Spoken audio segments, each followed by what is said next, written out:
अदीना फातिमा, बहू की पड़ोसन सहेली ज़ोहरा मंतशा। आइए इस्लाम में से कुछ सबक सीखें। अस्सलामु अलैकुम व रहमतुल्लाहि व बरकातुहू।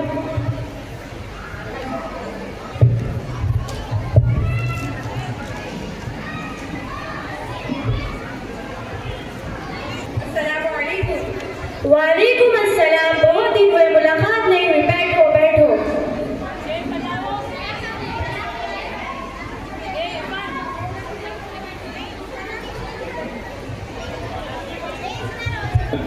ये बहन कौन है? ये मेरी मेहमान बहन हैदराबाद से आई है। दीन के बारे में बहुत अच्छी मालूमात रखती है। अरे मैं बातों बातों में खैरियत पूछना भूल ही गई। खैरियत से है? कहाँ की खैरियत, जी रही हूँ कैसे कैसे, वक्त गुजार कर दुनिया से जाना ही है। अरे आबा जान, अल्लाह ने आपको क्या कमी दिया है? शादो आबाद घर दिया है और खिदमत गुजार बेटा और बहू दिया है, और क्या चाहिए? खामोश रहो, मेरा मुंह मत खुलवाओ। कैसा बेटा कैसी बहू, इनको तो बूढ़े लोगों की जरूरत का कोई एहसास ही नहीं कि ये किस हाल में है, तबीयत कैसी भी है। बस ये हमें समझते और सोचते हैं इनसे जल्द से जल्द छुटकारा मिले। और बहू रानी के तो पूछो ही मत, नवाबजादी, न घर की फिक्र, न नाश्ता, न चाय, सारी बातें घर के बड़ों से सिखलाने से आती है। लगता है इसे कुछ भी सिखाया नहीं गया। क्या बताओ बहन, जब भी काम ज्यादा हो जाता है इनके नाटक शुरू हो जाते हैं। कभी सर में दर्द, कभी पेट में दर्द, तबीयत ठीक ही नहीं रहती। और खाना बनाने के बाद तो पूछो ही मत, चाय बनाए तो पूरी गर्म पानी, और दाल बनाए तो पूरी फिक्की, और खाना बनाए तो पूरा परेरा चावल, और खाए तो दर्द होता, और हर 2 दिन के बाद मैं याद आ जाता। अरे आपा जान, आपकी बहू इतना सब करती, आप कुछ बोलती क्यों नहीं? देख बहन, बोलते बोलते तंग आ चुकी हूँ। अब कुछ बोलना मुश्किल हो गया है। अब कुछ बोलूँ तो हमारे शहजादे के पेशानी पर बल पड़ जाते हैं, इसलिए चुपचाप उनके घुट पी कर रहना पड़ता है। अरे हेबा, मैं तो तुम्हें बातों बातों में चाय पिलाना ही भूल गई। चलो शहर में बैठकर चाय पीते।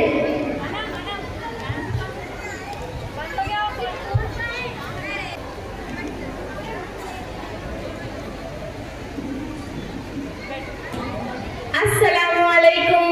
वालेकुम अस्सलाम। कैसी हो बहन? क्या बताऊं, सही भी हूँ और नहीं भी हूँ। अरे ये कैसी दरमियान की बातें कर रही हो? क्या बताऊं, जब तक सास का साया सर पर मुसल्लत है तब तक चैन कहाँ। अरे अजीबा, तुम इतनी खुशकिस्मत हो, तुम्हारे सर पर सास का साया है। क्या खुशकिस्मती की रट लगाई बैठी हो? भला वो कैसे खुशकिस्मत रह सकती है जिसकी मेरी जैसी सास हो? एक सवाल पूछूं? हाँ पूछो। औरतों की तारीफ में सबसे ज्यादा खुशकिस्मत औरत कौन है, तुम्हें मालूम है? नहीं। वो सारे जहानों की माँ हव्वा अलैहिस्सलाम है। वो क्यों? क्योंकि इनकी सास नंद दोनों ही नहीं थी।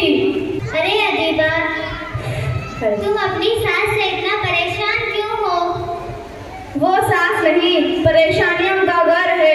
जब देखूं तब नाक चढ़ाकर मुसल्लत करती है। मैं खाऊं तो परेशानी, मैं उठूं तो परेशानी, मैं बैठूं तो परेशानी, मैं सोऊं तो परेशानी, मैं कुछ बोलूं तो गुस्सा, मेरे हर काम में नुक्ता चीनी। मेरा तो चलता रहेगा, तुम अपना सुनाओ। क्या बताऊं, मुझे तो जरा भी चैन नहीं। मेरी नंद जो है दिन रात सर पका कर रख देती है। मैं उनकी बांधी बन गई हूँ। मैं तो सोचती रहती हूँ कि कब जाएगी मुसीबत। अरे अदीबा, ये कौन है? मैं तो पूछना ही भूल गई। अरे ज़ोहरा, ये हमारी आंटी है, हैदराबाद से आई है। 2-3 दिन के लिए रुक गई है। दीन की बड़ी मालूमात रखती है और पढ़ी लिखी है। अरे अभी तो तुम इन दोनों के साथ ही बैठी हो? जी हाँ। आइए सासू माँ, बैठिए। माफ करना आंटी, हमने ध्यान नहीं दिया। कोई बात नहीं। सुबह से एक बात देख रही हूँ कि हमारे ज़बान पर शिकवे शिकायत और दूसरों की ग़ीबत बहुत ज़्यादा हो गई है, और ज़बान के गुनाह कसरत से कर रहे हैं। अल्लाह ही माफ़ फरमाए।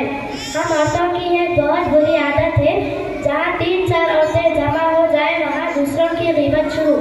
कुरान में ग़ीबत पर सख्त वाइदें आई है। सूरतुल हुजरात सूरा नंबर 49 आयत नंबर 12 में अल्लाह ताला ने फरमाया, औज़ु बिल्लाहि मिनश शैतानिर रजीम, बिस्मिल्लाहिर रहमानिर रहीम, वला यग़्तब बअज़ुकुम बअज़न अयुहिब्बु अहदुकुम अयअकुला लहमा अख़ीहि मैतन फकरिहतुमूह। और ना तुम किसी की ग़ीबत करो, क्या तुम में से अपने मुर्दा भाई का गोश्त खाना पसंद करेगा? तुमको इससे घिन आएगी। ये ग़ीबत क्यों होगी? जो हकीकत है वही तो कह रहे हैं, कुछ गलत तो नहीं कह रहे हैं।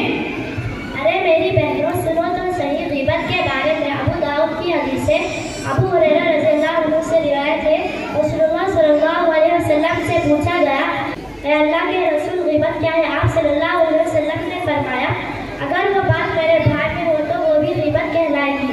आपने फरमाया, अगर वो बात इसमें मौजूद हो तब भी वो ग़ीबत है। अगर कोई ऐसा काम जिसमें ना हो तो तुमने इस पर बहतान लगाया है। गुनाह देखने में मामूली नजर आते हैं पर इसमें लिज्जत बहुत है, और अगर किसी की इसमें लत लग गई तो इसकी आखिरत की बर्बादी में कोई शक नहीं। हमारी आखिरत क्यों बर्बाद होगी?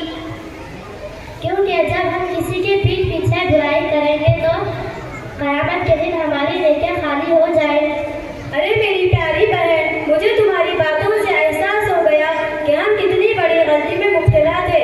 इतनी बड़ी गलती को हम जुबान की इज्जत और टाइम पास का जरिया समझते थे। मैं वादा करती हूँ आइंदा कभी भी किसी के पीठ पीछे बुराई नहीं करूँगी और जुबान के सारे गुनाह को छोड़ दूँगी। इंशाअल्लाह हम भी इस गुनाह को छोड़ देंगे। अरे अर्ज़िया, हमने तो अब तक बहुत से लोगों की ग़ीबत की है, अब हम क्या करें? सबसे पहले अल्लाह से तौबा करो जिनकी आपने ग़ीबत की है। जज़ाकल्लाहु खैर अर्ज़िया, तुमने हमें इतने बड़े गुनाहों से बचाया। अल्लाह से दुआ कि अल्लाह हमें और इस ड्रामे को देखने